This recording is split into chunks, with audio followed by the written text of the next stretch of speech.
There is a story about Buddha that most people have never heard, and when you hear it, really hear it, it will change something fundamental about the way you see your own fear, your own doubt, and your own darkest moments.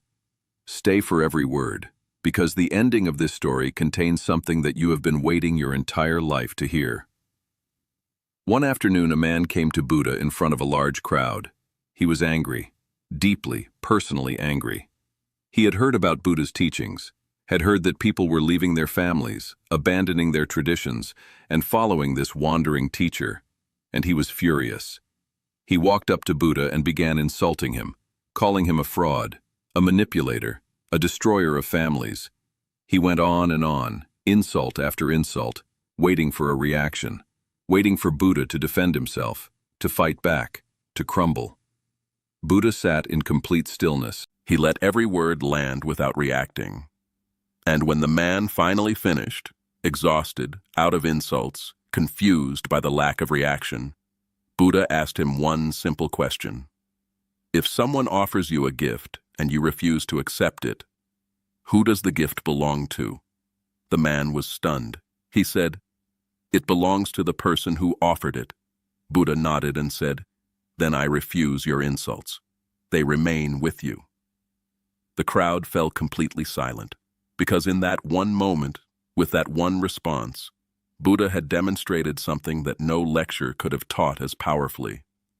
That nothing, no insult, no attack, no attempt to diminish you, has any power over you unless you accept it, unless you reach out and take it, unless you let it in.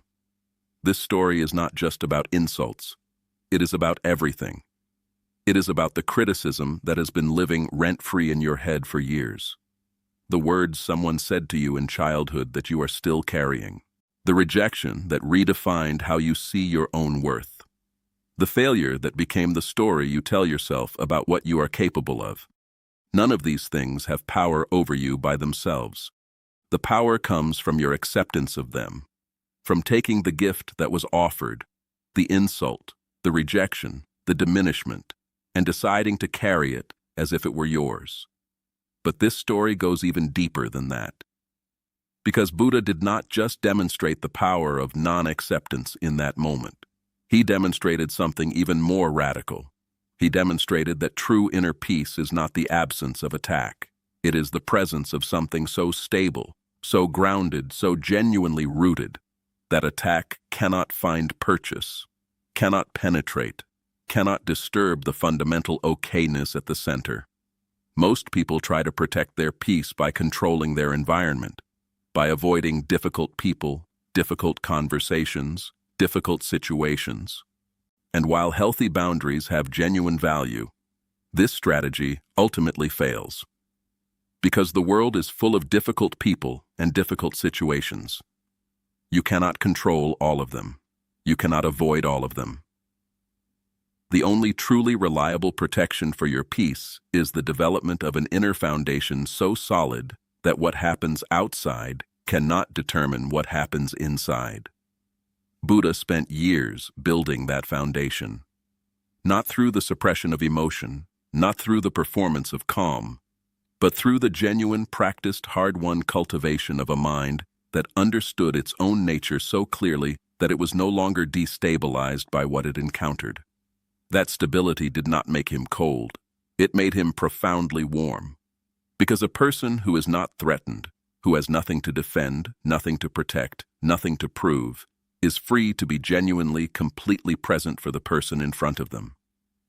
You are building that foundation right now. Every time you pause before reacting, every time you choose curiosity over defensiveness, every time you let a criticism pass without internalizing it as truth, every time you sit with discomfort long enough to discover that it does not destroy you, you are building what Buddha built. One moment of chosen response at a time. The fears that are running your life right now, the fear of rejection, the fear of failure, the fear of not being enough, they are gifts being offered to you. Insults from a world that does not fully understand you. You do not have to accept them. You can look at them clearly, see them for exactly what they are, and simply say, "No, thank you. These are not mine." because they never were, and they never will be, unless you decide otherwise. Save this and share it with someone whose peace is being stolen by someone else's opinion. Subscribe to Tathagata Wisdom, because every single day we bring you the stories, the wisdom, and the truth that reminds you of exactly how unshakable you actually are.